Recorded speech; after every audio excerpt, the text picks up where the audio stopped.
బాపట్ల జిల్లా పర్చూరు మండలం అన్నంబొట్లవారిపాలెంలో 36వ జాతీయ స్థాయి ఎడ్ల బల ప్రదర్శన పోటీలు అట్టహాసంగా ప్రారంభమయ్యాయి.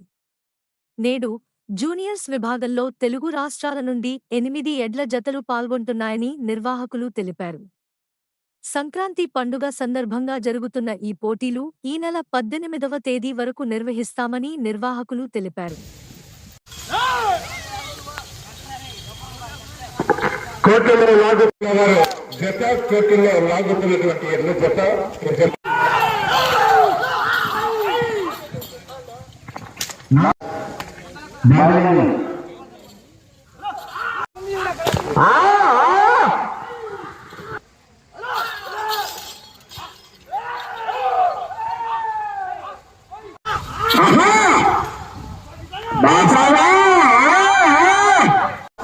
మంచి కాంపిటీషన్ ప్రదర్శన బండా ప్లస్